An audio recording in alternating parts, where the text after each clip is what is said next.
Last ಕೂದಲಿಟ್ಕೊಂಡು act ಮಾಡಿದ cinema ಯಾವುದು ನೆನಪಿದೆಯಾ? ಲಾಸ್ಟು ಕೂದಲಿಟ್ಕೊಂಡು ಆ್ಯಕ್ಟ್ ಮಾಡಿದ ಸಿನಿಮಾ ಇಲ್ಲ ಸರ್, ಹೇಳ್ತೀನಿ.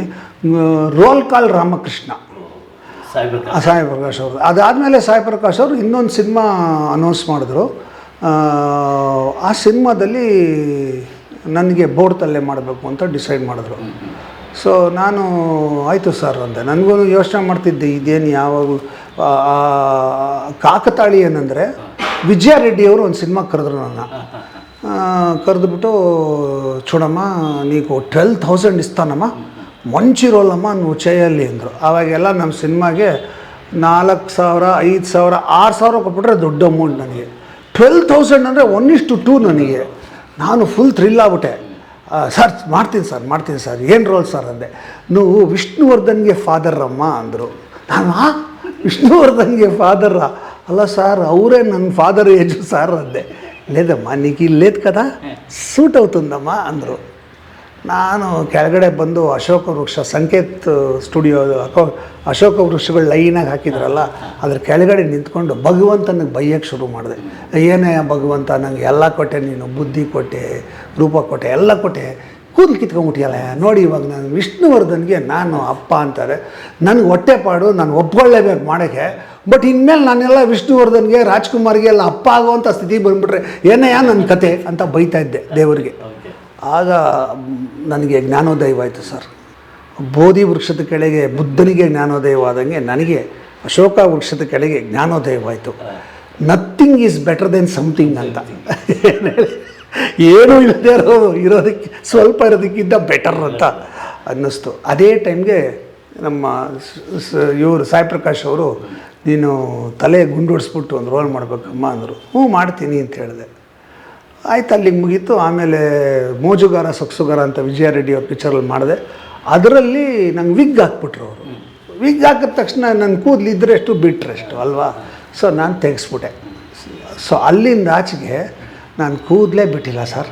ನೋಡಿದವ್ರಿಗೆ ನನಗೆ ವಯಸ್ಸಾಗಿದೆ ಅಂತ ಗೊತ್ತಾಗಲ್ಲ ಸರ್. ಯಾಕೆ ಅಂದರೆ ಕೂದಲು ಇದೆಯೋ ಇಲ್ವೋ ಅನ್ನೋದೇ ಗೊತ್ತಿಲ್ವಲ್ಲ ಅವರಿಗೆ. ಸೊ ನಾನು ಎಟರ್ನಲಿ ಯಂಗ್. ನಮ್ಗೆ 63 ವರ್ಷ ಇವಾಗ ನನಗೆ. ಬಟ್ ನಾವು ಮೀಸೆಗೆ ಡೈ ಹಾಕೊಂಡ್ಬಿಟ್ಟಿರೋದ್ರಿಂದ ಯಾರಿಗೂ ಏನು ಏಜೇ ಗೊತ್ತಾಗಲ್ಲ. ಸೊ ಆ ಥರ ಆಗಿದೆ ಸರ್. ಅದೊಂದೇ ಕಾರಣ ಸರ್, ಇನ್ನೇನಿಲ್ಲ. ಈಗ ಐಡೆಂಟಿಟಿ ಇದರಲ್ಲೇ ಐಡೆಂಟಿಟಿ. ಇವಾಗ ಕೂದಲು ಬಿಟ್ಕೊಂಡ್ರೆ ಯಾರೂ ಗುರ್ತು ಸಿಗಲ್ಲ ಸರ್, ವಿಗ್ ಹಾಕ್ಕೊಂಡ್ರೆ ಯಾರೂ ಗುರ್ತಿಡಿಯಲ್ಲ.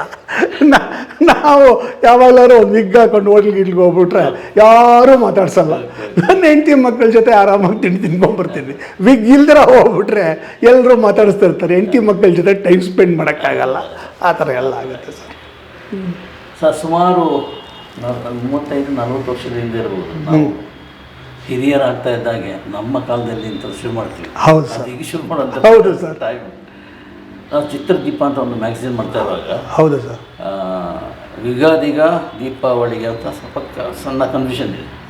ಸೊ ನಿಮ್ಮ ಶ್ರೀಮತಿಯವರು ಗೀತಾ ಅವರ ಕೈಯಲ್ಲಿ ಒಂದು ಇದನ್ನು ಕೊಟ್ಟು, ದೀಪ ಕೊಟ್ಟು ಒಂದು ಫೋಟೋ ತೆಗೆಸಿ ಮುಖಪುಟ ಮಾಡಿದ್ರು. ಮಾಡಿದ್ವಿ. ಅದು ನೆನಪಾಗ್ತಾ ಇದೆ. ಹೌದು, ಅದು ನೆನಪಿದೆಯಾ ಅವರಿಗೇನು? ಇದೆ ಸರ್, ಇದೆ. ಐ ಥಿಂಕ್ ನಮ್ಮಲ್ಲ ಕಾಪಿನೂ ಇದೆ. ಅದು ನನ್ನ ಹೆಂಡ್ತಿದ್ದು ಸರ್. ಅದನ್ನು ನನ್ನ ಕಳಿಯೋಕೆ ಧೈರ್ಯ ಇಲ್ಲ ಸರ್.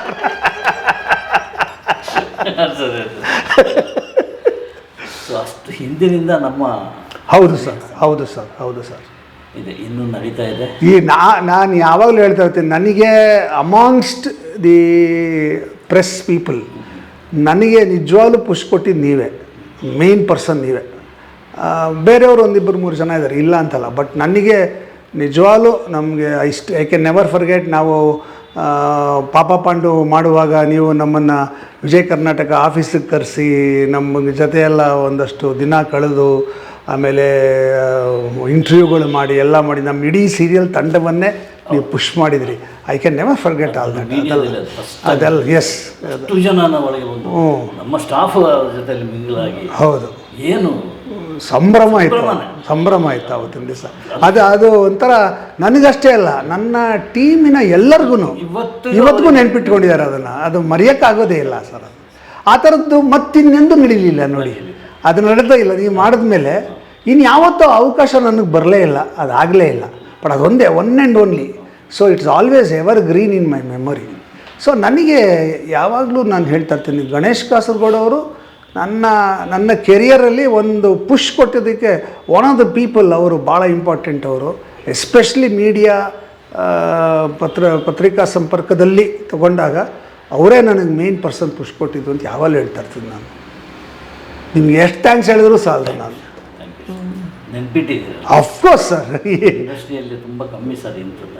ಇಲ್ಲ ಸರ್, ಅದೇಂಗೆ ಮರೆಯೋಕ್ಕಾಗತ್ತೆ ಸರ್, ನಿಮ್ಮನ್ನು ಮರೆಯೋಕ್ಕೆ ಆಗೋದಿಲ್ಲ ಸರ್. ಯಾರಿಗೆ ನಾನು ಯಾವುದೇ ಹಂತಕ್ಕೆ ಹೋಗ್ಬೋದು, ಮೇಲೆ ಹೋಗ್ಬೋದು, ಕೆಳಗೆ ಹೋಗ್ಬೋದು, ಗೊತ್ತಿಲ್ಲ ನನಗೆ ನಾಳೆ ಹೆಂಗೆ ಅಂತ.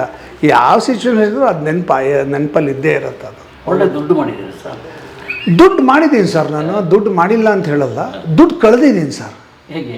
ದುಡ್ಡು ಮಾಡಿದ್ದೀನಿ, ದುಡ್ಡು ಕಳೆದಿದ್ದೀನಿ. ನನಗೆ ದುಡ್ಡು is not the criteria in my life sir. Simple ಒಂದು ಹೇಳ್ತೀನಿ ಕೇಳಿ ಸರ್, ನಾನು ಬೊಂಬಾಟ್ ಭೋಜನ ಪ್ರೋಗ್ರಾಮಿನ ಯಶಸ್ಸಿತ್ತಲ್ಲ, ಆ ಯಶಸ್ಸನ್ನು ಕುದುರೆ ಹತ್ತಿದೆ ನಾನು. ಓಕೆ.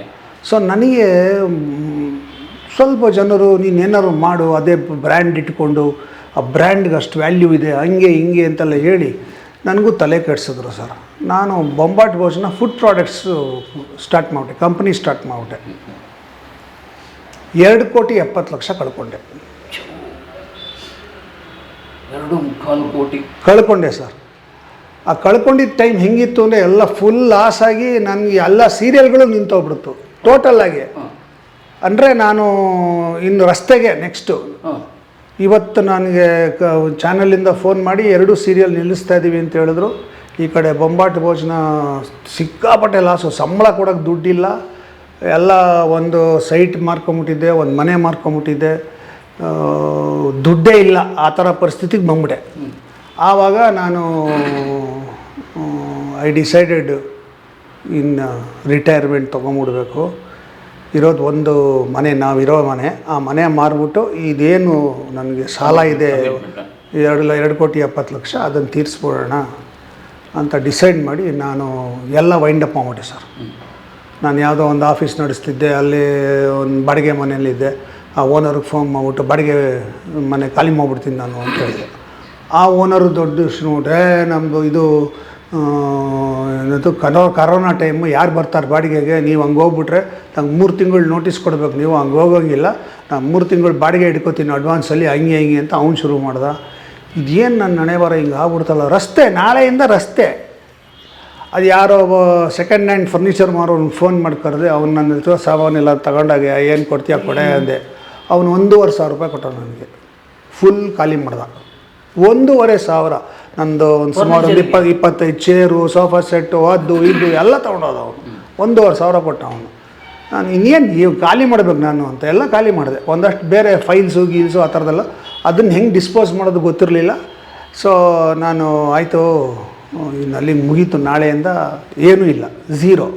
ಒಂದು ಸೀರಿಯಲ್ ಇಲ್ಲ, ಒಂದು ಸಿನಿಮಾ ಇಲ್ಲ, ಒಂದು ಬಿಸ್ನೆಸ್ ಇಲ್ಲ, ಏನಿಲ್ಲ. ಆ ಲೆವೆಲ್ಗೆ ಬಂದುಬಿಟ್ಟೆ ಸರ್. ಒಂದು ನಮ್ಮ ಸ್ನೇಹಿತರದ್ದು ಒಂದು ಸಣ್ಣ ಶೆಡ್ಡು ಖಾಲಿ ಇತ್ತು. ಸೊ ನನಗೆ ಒಂಚೂರು ಅವಕಾಶ ಮಾಡಿಕೊಡು, ಒಂದು 3-4 ತಿಂಗಳು ಬಾಡಿಗೆ ಕೊಡು ನನಗೆ. ನನ್ನ ಹತ್ರ ಏನಿದೆ ಫೈಲ್ಸು ಗೀಸು ಏನೇನು ಸಾಮಾನುಗಳಿದೆ ಉಳಿದಿರೋದು, ಅದನ್ನು ಅಲ್ಲಿ ಡಂಪ್ ಮಾಡಿರ್ತೀನಿ. ಅದನ್ನು ಡಿಸ್ಪೋಸ್ ಮಾಡೋದು ಹೆಂಗೆ ಅಂತ ನೋಡಿಬಿಟ್ಟು ನಾನು ಅದನ್ನು ಇದು ಮಾಡ್ತೀನಿ. 3 ತಿಂಗಳು ನಂಗೆ ಕೊಡ್ತೀಯಾ ಅಂತ ಕೇಳಿದೆ. ಅದಕ್ಕೆ ಅಂತ ಬಂದು ನೋಡು ಜಾಗ ಸಾಕಾಗತ್ತಾ ಅಂತ ಹೋದೆ. ಆ ಜಾಗ ನೋಡಿದೆ, ನೋಡಿಬಿಟ್ಟು ಓಕೆ ಸಾಕಾಗತ್ತೆ ಅಂತ ಡಿಸೈಡ್ ಮಾಡಿ ನನ್ನ ಅಸಿಸ್ಟೆಂಟ್ ಒಬ್ಬ ಇದ್ದಾನೆ, ಅವ್ನಿಗೆ ಹೇಳಿದೆ, ನೋಡಪ್ಪ ನಾಳೆ ಒಂದು ಗಾಡಿ ಮಾಡಿಕೊಂಡು ಎಲ್ಲ ತಂದು ಇಲ್ಲಿ ಹಾಕ್ಬಿಡು, ಕ್ಲೋಸ್ ಮಾಡ್ಬಿಡೋಣ ಅಂತ ಅಂದ್ಬಿಟ್ಟು ದೇವಸ್ಥಾನಕ್ಕೆ ಹೋಗೋಣ ಅಂತ ಒಂದು ದೇವಸ್ಥಾನಕ್ಕೆ ಹೋದೆ. ಹೋಗ್ಬಿಟ್ಟು ಆಯ್ತಪ್ಪ ಇಲ್ಲಿಗೆ ಮುಗೀತು, ನಾಳೆಯಿಂದ ನೀನು ಕೈ ಹಿಡಿಬೇಕು ಅಂತ ಮನೆಗೆ ಹೋದೆ. ನೆಕ್ಸ್ಟ್ ಟೈಮು ಅದು ನಡಿಬೇಕಾದ್ರೆ ಮಂಗಳಾರತಿ ನಡೀತಾ ಇತ್ತು. ನಾನು ಇದೇನು ನೀನು ಹಿಂಗೆ ಮಾಡಿಬಿಟ್ಟೆ, ನನಗೆ ಏನು ನಾನೇನು ತಪ್ಪು ಮಾಡಿದ್ದೀನಿ, ಎಷ್ಟು ಜನಕ್ಕೆ ಕೆಲಸ ಕೊಟ್ಟಿದ್ದೀನಿ, ಸಮೃದ್ಧವಾಗಿ ಎಲ್ಲರೂ ಬದುಕೋಂಗೆ ದಾರಿ ಮಾಡಿಕೊಟ್ಟಿದ್ದೀನಿ, ಯಾರಿಗೂ ಮೋಸ ಮಾಡಿಲ್ಲ, ಒಬ್ರಿಗೊಂದು ಪೈಸಾ ಕೊಡಬೇಕಾಗಿಲ್ಲ. ನಾನು ಸಾಲ ಏನು ಮಾಡಿದ್ದೀನಿ ಅದು ಕೊಡಬೇಕು ಅವ್ರಿಗೆ, ಅದು ಬಿಟ್ಟರೆ ಮೋಸ ಮಾಡಿಲ್ಲ ಯಾರಿಗೂ. ಹಾಗೆ ನೀನು ನನಗೆ ಹೆಂಗೆ ಈ ಸ್ಥಿತಿಗೆ ತಂದೆ ಅಂತ ನಾನು ಮಾತಾಡ್ತಾಯಿದ್ದೀನಿ. ಸರಿ ಆಯಿತು, ಮಂಗಳಾರತಿ ಆಯಿತು. ಮಂಗಳಾರತಿ ಆದಮೇಲೆ ಆ ಪೂಜಾರರು ಅವ್ರು ಯಾರು ಅಂತ ನಾನು ನೋಡೇ ಇಲ್ಲ. 1 ನಿಮಿಷ ನಿಮ್ಮ ಹತ್ರ ಮಾತಾಡಬೇಕು ಅಂದರು. ನಾನು ಇದೇನು ಅಂದ್ಬಿಟ್ಟು ಏನೋ ಫೋಟೋ ಗಿಟ ತೆಗ್ಸ್ಕೋಬೇಕೇನೋ ಇರುತ್ತಲ್ಲ ಹೌದೌದು. ಅಂತ ಸುಮ್ಮನೆ ನಿಂತ್ಕೊಂಡೆ. ಎಲ್ಲರೂ ಹೊರಟೋರು, ಖಾಲಿ ಆಯಿತು. ಮಂದಿರ ಮುಚ್ಚಿಬಿಟ್ರು. ಮುಚ್ಚಿದ್ಮೇಲೆ ನೀವು ಯಾಕ್ರಿ ಅಷ್ಟು ಬೇಜಾರು ಮಾಡ್ಕೊಂಡಿದ್ದೀರಾ, ಏನು ದುಡ್ಡು ಲಾಸ್ ಆದರೆ ಬರಲ್ಲ ಅಂದ್ಕೊಂಡಿದ್ದೀರಾ? ಬರುತ್ತ್ರಿ ಅಂದ್ಬಿಟ್ಟು ನಾನು ಯಾವ್ಯಾವ ವಿಚಾರಕ್ಕೆ ನಾನು ಪ್ರಶ್ನೆ ಹಾಕಿದ್ನೋ ಅಷ್ಟು ಪ್ರಶ್ನೆಗೆ ಉತ್ತರ ಕೊಟ್ಟರು. ನಾನು ನಡಗೋಗ್ಬಿಟ್ಟೆ ಇದೆಲ್ಲ ಏನು ನಡೀತಿದೆ ಇಲ್ಲಿ ಅಂತಲೇ ಅರ್ಥ ಆಗ್ತಾಯಿಲ್ಲ ನನಗೆ. ಅವರು ಏನು ತಲೆ ಕೆಡ್ಸ್ಕೊಬಿಟ್ರಿ, ಇನ್ನು ಒಂದು ವಾರದಿಂದ ನಿಮ್ಮ ಲೈಫೇ ಚೇಂಜ್ ಆಗಿಬಿಡುತ್ತೆ ಹೋಗಿ ಅಂದರು. ಸರ್ ನೀವು ನಂಬಲ್ಲ, ನೆಕ್ಸ್ಟ್ ಡೇ ಮಾರ್ನಿಂಗ್ 8 ಗಂಟೆಗೆ, ಬೆಳಗ್ಗೆ 8 ಗಂಟೆಗೆ ನನಗೆ ಸುವರ್ಣದಿಂದ ಫೋನ್ ಬಂತು, ಬೊಂಬಾಟ್ ಭೋಜನ ಮತ್ತೆ ಶುರು ಮಾಡುವಂಥ ಫೋನ್ ಬಂತು. 10:15 ನಾನು ಕೊಟ್ಟಿದ್ದ ಕಾನ್ಸೆಪ್ಟ್ ಅಪ್ರೂವ್ ಆಯಿತು. 11 ಗಂಟೆಗೆ ಬಡ್ಜೆಟ್ ಅಪ್ರೂವ್ ಆಯಿತು. 12 ಗಂಟೆಗೆ ಸೆಟ್ ಕೆಲಸ ಸ್ಟಾರ್ಟ್ ಮಾಡಿದೆ. ನೆಕ್ಸ್ಟ್ ಡೇ 12 ಗಂಟೆಗೆ ಶೂಟಿಂಗ್ ಸ್ಟಾರ್ಟ್ ಮಾಡಿದೆ. 5 ವರ್ಷ ಆಯಿತು ಸರ್, 5 ವರ್ಷ ಆಯ್ತು. ಇವಾಗ 5ನೇ ವರ್ಷ ನಡೀತಿದೆ. ಒಂದು ದಿನ ಬಿಡುವಿಲ್ದಿರ ಕೆಲಸ ಮಾಡ್ತಾಯಿದ್ದೀನಿ. 30 ದಿವಸ ಕೆಲಸ ಮಾಡ್ತಾಯಿದ್ದೀನಿ. ಇದಕ್ಕೇನು ಹೇಳ್ತೀರಿ? ಲೀಲೆ ಅಷ್ಟೇ, ಮಿರಕಲ್, ಪವಾಡ ಸರ್. ಸೊ ನಾನೇನು ದುಡ್ಡು ಕಳ್ಕೊಂಡಿದ್ದೆ, 2,70,00,000 ಇದೆಲ್ಲ ಮಾರ್ಬಿಟ್ಟೆಲ್ಲ ಮಾಡಬೇಕು ಅಂತ ನಾನು ಮಾರಲಿಲ್ಲ ಸರ್. ಈ ಕಾರ್ಯಕ್ರಮದಲ್ಲೇ ದುಡ್ದು ಆ ಸಾಲ ತೀರಿಸ್ದೆ. I am debt free sir. ದುಡ್ಡು ಮಾಡಿದ್ದೀನಿ ಸರ್, ದುಡ್ಡು ಕಳೆದಿದ್ದೀನಿ ಸರ್. ಸೂಪರ್. ಏನು ಲೈಫ್ ಇದು? ಹಾಂ, ನಾನು ಹೇಳಿಲ್ವಾ, ನಾನು ಬದುಕೋದೇ ಪ್ರೆಸೆಂಟ್ಗೆ. ನಾಳೆಗೆ ಬದುಕಲ್ಲ, ನೆನ್ನೆಗೆ ಬದುಕಲ್ಲ, ಪ್ರೆಸೆಂಟ್ಗೆ. ಮನೆಯವರ ರಿಯಾಕ್ಷನ್ ಈ ಟೈಮ್ನಲ್ಲೆಲ್ಲ ಹೇಗಿತ್ತು ಸರ್? ಅಫ್ಕೋರ್ಸ್ ನನ್ನ ಹೆಂಡತಿ ಸಪೋರ್ಟ್ ಇಲ್ಲದ್ರೆ ಏನೂ ಮಾಡೋಕ್ಕಾಗೋದೇ ಇಲ್ಲ ಸರ್. ನಾನು ಎಷ್ಟು ಸಮಸ್ಯೆನ ನೋಡ್ತಿದ್ನೋ, ಅವರು ಸಮಸ್ಯೆ ಆಗಿದೆ ಅಂತ ಅವರು ಜಾಸ್ತಿ ವರಿ ಮಾಡ್ಕೊಂಡವ್ರು ಅವರು ನನಗಿಂತ. ಬಟ್ ಏನಂದರೆ ನಾನು ಮಾಡಿದಂಥ ಮಿಸ್ಟೇಕ್ ಏನಂದರೆ ಫೈನಾನ್ಸಸ್ನ ನಾನು ಸರಿಯಾಗಿ ಹ್ಯಾಂಡಲ್ ಮಾಡಲಿಲ್ಲ, ನನ್ನಿಂದ ಮಿಸ್ಟೇಕ್ ಆಯಿತು. ಸೊ ಯಾವಾಗ ಮತ್ತೊಂದು ಅವಕಾಶ ಸಿಕ್ತು ನನಗೆ ಬದುಕೋಕ್ಕೆ, ಆಗ ನಾನು ಕ್ಲಿಯರಾಗಿ ಹೇಳ್ಬಿಟ್ಟೆ, ಫೈನಾನ್ಸ್ ನೀನು ನೋಡ್ಕೊ, ಕ್ರಿಯೇಟಿವ್ ಕೆಲಸ ನಾನು ನೋಡ್ಕೋತೀನಿ. ಏನೇ ಕೆಲಸ ಬಂದರೂ ಅದು ಕ್ರಿಯೇಟಿವ್ ಆಗಿ ಏನು ಮಾಡಬೇಕು, ಹೆಂಗೆ ಕೆಲಸ ಮಾಡಬೇಕು, ನಾನು ಕೆಲಸ ಮಾಡ್ತೀನಿ. 24 ಗಂಟೆ ಕೆಲಸ ಮಾಡ್ತೀನಿ ನಾನು. ದುಡ್ಡು ನೀನು ನೋಡ್ಕೊ, ಉಳಿಸೋದು ಖರ್ಚು ಮಾಡೋದು, ಸಾಲ ತೀರಿಸೋದು ಎಲ್ಲ ನಿನ್ನ ಜವಾಬ್ದಾರಿ, ನೀನು ನೋಡ್ಕೊ ಅಂತ ಬಿಟ್ಟೆ. ಇವತ್ತಿಗೂ ಹಾಗೆ ನಡೀತಿದೆ. ಅವಳೇ she manages the finance, she cleared all the loans. ಅಷ್ಟು ಸಾಲ ತೀರಿಸಿದ್ಲು. ಇವಾಗ ನಾನು ಡೆಟ್ ಫ್ರೀ. ನಾನು ಇನ್ಮೇಲೆ ಏನು ಸಂಪಾದನೆ ಮಾಡಿದ್ರು ಅದು ಬೋನಸ್ ನನಗೆ. ಆ್ಯಂಡ್ ನಡೀತಾಯಿದೆ ದೇವ್ರದೈತೆ. ಇವತ್ತಿಗೂ 1300 ಎಪಿಸೋಡ್ ಆಯಿತು ಬೊಂಬಾಟ್ ಭೋಜನ. ಇಟ್ ಇಸ್ ಗೋಯಿಂಗ್ ಸ್ಟ್ರಾಂಗ್, ನಡೀತಾ ಇದೆ.